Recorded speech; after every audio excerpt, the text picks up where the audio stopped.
बिस्मिल्लाहिर्रहमानिर्रहीम अस्सलामुअलैकुम। आज हम बात करेंगे एक बीमारी की जो कि पैरागैंग्लियोमा या फियोक्रोमोसाइटोमा है। बेसिकली फियोक्रोमोसाइटोमा और पैरागैंग्लियोमा बहुत रेयर बीमारी है और ये आम तौर पे बहुत कॉमन नहीं है। ब्लड प्रेशर यूजुअली फैमिली में चलता है और उसको एसेंशियल हाइपरटेंशन कहते हैं, लेकिन कुछ बीमारियां ऐसी हैं जो कि ब्लड प्रेशर के साथ एसोसिएटेड हैं, और कुछ गुदूद की बीमारियां हैं जिसमें एक कुशिंग सिंड्रोम है, दूसरा जो है फियोक्रोमोसाइटोमा या पैरागैंग्लियोमा है, और तीसरी कॉन सिंड्रोम है।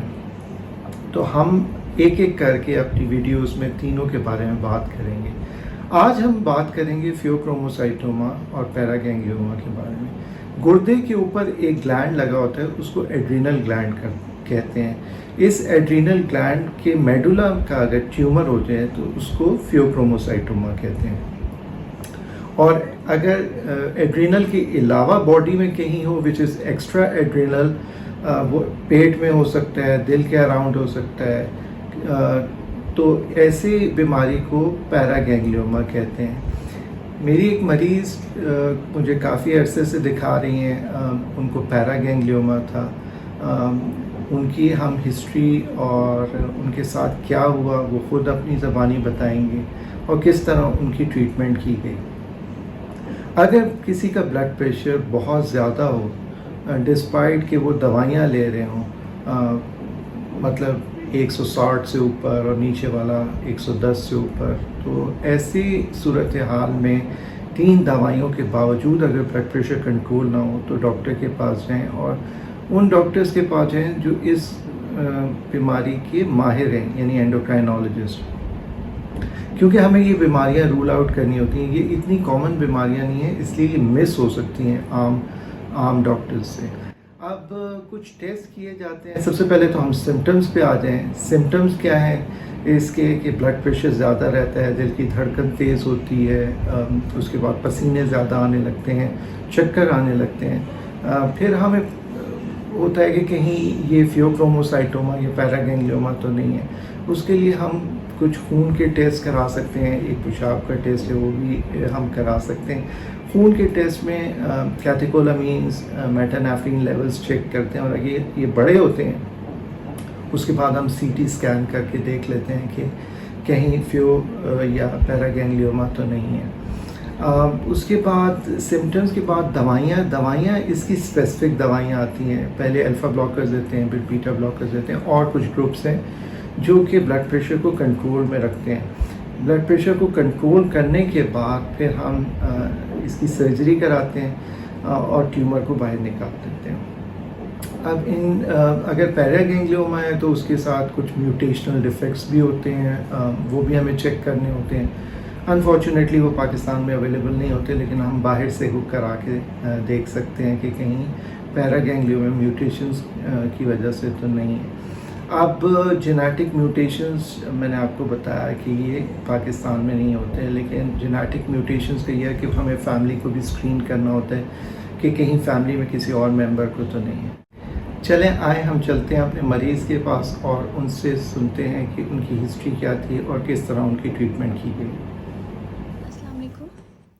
मैं एक पैरागैंग्लियोमा की पेशेंट हूँ। पैरागैंग्लियोमा एक ऐसी बीमारी है जो मेजॉरिटी लोगों को नहीं पता होता, मुझे भी नहीं पता थी। मेरी 2016 में शादी हुई है। शादी से पहले मैं बिल्कुल सही थी। शादी के कुछ महीने बाद मेरी प्रेगनेंसी हुई। प्रेगनेंसी में मुझे सिम्पटम्स आने लग गए। मेरा ब्लड प्रेशर बहुत हाई रहता था, एक्सट्रीमली हाई रहता था। 200/115 120 लाइक इस तरह का ब्लड प्रेशर। हार्ट बीट बहुत तेज़ हो जाती थी, सांसें रुकने लग जाती थी। नहीं समझ में आता था कि क्या हो रहा है, पर बहुत ज़्यादा प्रॉब्लम होती थी। डॉक्टर्स ने कहा सही हो जाएगा, डिलीवरी के बाद सही हो जाएगा, कोई इशू नहीं है। डिलीवरी हो गई, उसके बाद वो चीज़ सही नहीं हो रही थी। ब्लड प्रेशर इसी तरह बहुत एक्सट्रीमली हाई हुआ। फिर ये होने लगा कि मुझे वॉमिटिंग्स स्टार्ट हो गई। मैं कुछ नहीं कर पाती थी, मैं हल्की सी भी मूवमेंट नहीं कर पाती थी।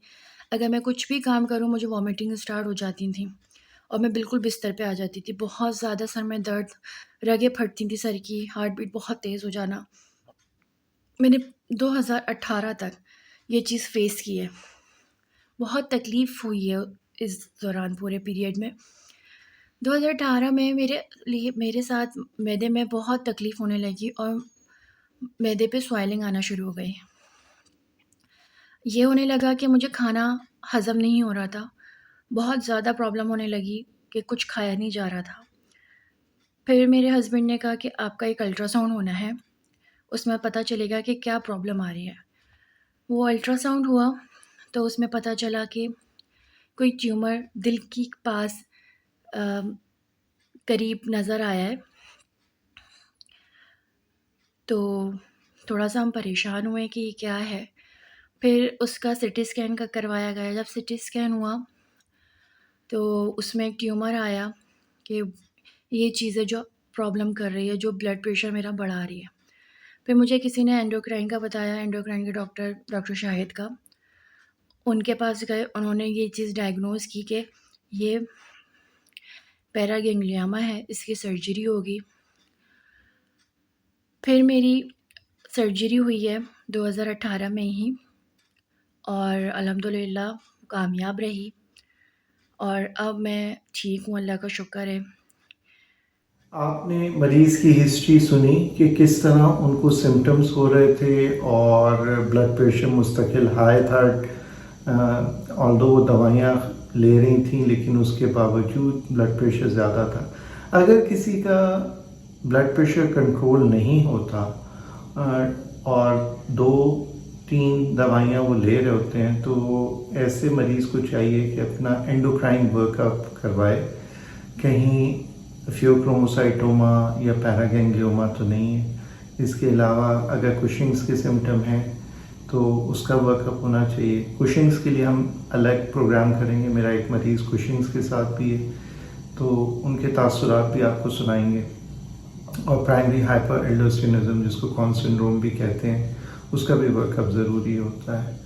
नेक्स्ट वीडियो तक के लिए अल्लाह हाफ़िज़।